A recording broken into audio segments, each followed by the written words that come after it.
My family came to Maryland in 1674, and we're simple people. Luckily came over to the Eastern Shore. As far as I know, none of them ended up in prison, but none of them served as governor. I was born in 1930, and I spent the first 16 years of my life in Princeton, which was really the result of an accident. My father had been a cavalry officer in France in the First World War, and he came back. He had gone to St. John's College. Back then, St. John's was a military college, and it was nothing like the great books. Oh, they had a football team and a baseball team, but he went to Harvard Law School, and he was only there one term when his older brother, he had a brother about 18 years older, who had been a Model T dealer in Cambridge from 1908, which is about as early as they get. He wrote him a letter at Cambridge, and he said, the law is fine, but the automobile is going to replace the horse. And that was not entirely clear in 1919. And he said, there's a little agency for sale in Princeton, and you should get in on it. So that's where I grew up in the Depression. Though I didn't know we were in a depression, but that's a tribute to parents, I think. Yeah. Though I heard a lot about waste not, want not, and save the string and refold the wrapping paper. And my father and mother were married in 1928. He had been very successful through the 20s, sold a lot of Model Ts, put all of his money in the stock market, and apparently he was fairly well margined because the crash wiped him out. But somehow he didn't lose his business. But those were difficult times, and people today don't realize there were weeks on end when he couldn't make his payroll, and he would he'd get his men together, and he said, "Fellows, there isn't any money, but I'm writing it down in a book, and we're going to make it good to you somehow. But if you can find another job, go get it." And he felt so good because they stuck with him, but he realized that it wasn't necessarily loyal to him, but nobody else was paying. Yeah. They were tough times. And what a lot of people don't realize was that it was in Hill's Drug Store on Dover Street. And if one stands across the road and to the left of what was Hill's Drug Store, I think it's Grafton Art Gallery now, it's the only thing along the way that's only one story. Well, it didn't exist then. That was an alleyway. And that was the alleyway back into the service department in the back. And the skylight over the lunch counter in Hill's Drug Store was over the service desk in the shop. I took my first airplane ride when I was 8 weeks old from Atlantic City to Easton. It was with a group of businessmen. It was some kind of a promotional thing. And my mother was along, and I was in a basket. And they've got a picture of it out at the airport, I think. I was in the basket. And the Baltimore Sun ran an article on it and said I was probably the youngest person in the state to have been in an airplane. But 7 years later, I won a prize for what? I can't remember. But the prize was a ride with Malcolm Hathaway in an airplane. In 1937, the airport was out on Black Dog Alley.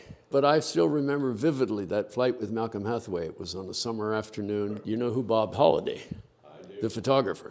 His aerial photographs were taken from airplanes flown by Malcolm Hathaway. That was a very interesting friendship because the Hathaways for a long, long time owned Ratcliffe Manor. They were an old family. But like many, they ran out of money.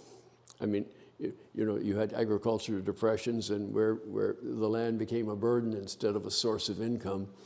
And they sold out to the Hathaways, who were from Wisconsin. And that could have created some bitterness amongst the young Bob that the family place that had been for generations was gone. But they became fast friends. Back in those days, high school at least on the Eastern Shore, maybe in the whole state, was only 11 years. Somebody got the idea I should skip a grade, which I did, so I finished at 16, far too young to go to college, so I went away 1 year to school, and then I went to Princeton camps, and ultimately in 45 and 46, I was working at a camp on Lake Champlain, which belonged to the headmaster of McDonogh. Well, I knew a lot of McDonogh people, so it was time to go away somewhere. I just told my parents that's where I wanted to go. they should have said, let's check around.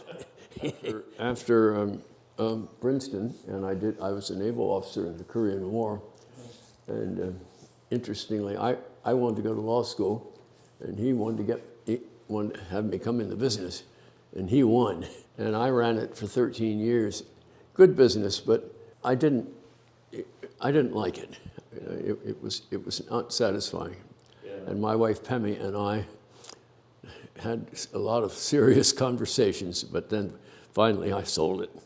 I opened an office for Baker Watts here in 1968. I was with them for a few years. But to make a long story short, I ended up with Tom Hill at C.T. Williams, and then the really big, very good thing happened. We were bought by Legg Mason, and I had many happy years there, until I decided to go on my own as an investment advisor. This has always been a lovely place to be. It's changed enormously. It's still a lovely place to be. Well, culturally, it's a remarkable, Chestertown and Easton, that's pretty well it.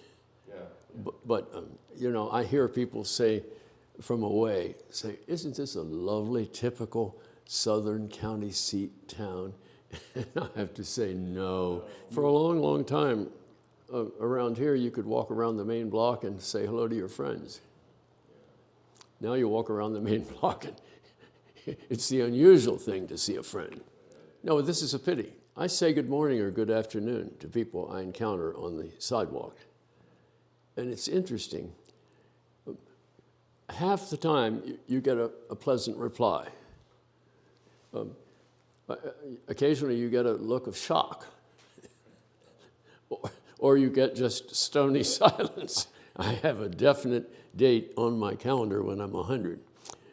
12 years ago, for insane reasons, I have a young man I consider a great-grandson. He's a step-grandson of one of our daughters who's married to an Englishman. And I was over there, and he was 4 years old. And he asked me how old I was, and I said I was 80, and I asked him how old he was. I knew how old he was, and he said he was 4. So how would you like it if I took you and 11 of your friends out for dinner when I'm 100? Well, he thought that was a fine idea. Well, so I've got to do it. Of course, they say as you get older, it's very important to stay active mentally and physically, stay in touch with younger people, and of course, when you get to be my age, that's easy. My work has kept me mostly inside, but I always liked building things. Carpentry like stuff, little buildings, and I built little buildings and liked it. But always in the back of my mind, I really wanted to make furniture, cabinet making, which is quite different. Yeah. But I bit the bullet finally and went off to school and went to work at it. And I was 79 or 80 when I did that. But I have a workshop. I make furniture. I make things for ourselves, for our family. I'm working on one of the most complicated projects I've ever built because I asked Tom and Zandy, who've taken over our house, is there something you need? Well, of course, I'm always getting an answer. No, this afternoon I'll be in my shop. I still ride a bicycle, and this is a great place to ride. Unfortunately, people who come from away find they want to ride on the bicycle paths, and the only bicycle paths are Oxford Road and St. Michael's. Oxford Road, well, I will ride on it if I sing in the choir at Holy Trinity Church, and on occasion I'll ride my bike down there because it's 12 and a half miles. That's not a bad run. Wow. But that's the only reason why I would want to go on Oxford Road. St. Michael's Road, terrible, but the back roads. I stopped it and started running, and I ran until I was 78, I guess. I've run a whole bunch of 10Ks, and actually the last 10K I ran, I guess I was 77, but I had a health issue that made it, I couldn't run the way I used to, so I got back on the bike. But the life choices are important. you know, the first thing, you have to pick your parents carefully. You have to eat sensibly, and what do they say? Everything in moderation, including excess. Yeah. I'm very, very lucky that I found my wife, Pemmy. Actually, we met on a student ship returning from Europe in 1950. That's the way you got over in those days. I will not watch news on television. Absolutely not. I like to look at Jeopardy.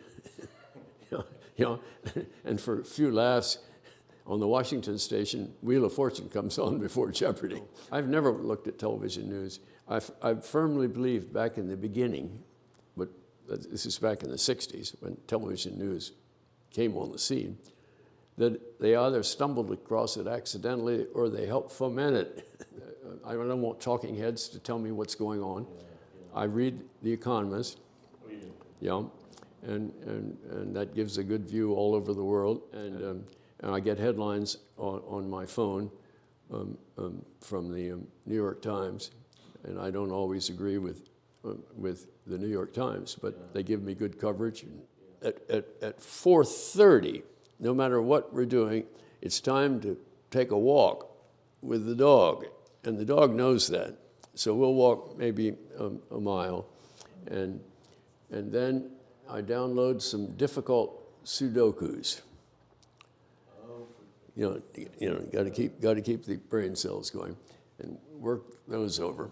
At 6 o'clock, I go up and have a nap, and I have people say 6 o'clock. Yeah, I'm one of those people. No. I set the alarm for 30 minutes, and I might. Well, yesterday I was totally bushed. I think I was probably asleep before I hit the pillows, and I probably napped for 30 minutes. But usually it's 15 minutes, 20 minutes.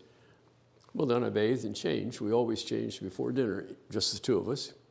And we have dinner. By the time things are cleaned up, we get upstairs. It could be 9:15, 9:20, something like that. We'll read until 10, and the light's off at 10. A year or so ago, I said to myself, we've all studied some Shakespeare, Hamlet and Macbeth, and maybe one or two others. I said, I want to read them all. A couple of my friends said, that's insane. I said, well, I'm going to do it. And I read them all. Well, it's interesting. I realized, having read them all, why we don't hear about a lot of them. We hear about The Tempest and King Lear and Taming of the Shrew. Well, because they're the better plays. I refresh my memory. We can all quote a little bit from Shakespeare, but I not only refresh my memory of a few, I had forgotten the ending of the long soliloquy on tomorrow and tomorrow and tomorrow, but that's all right.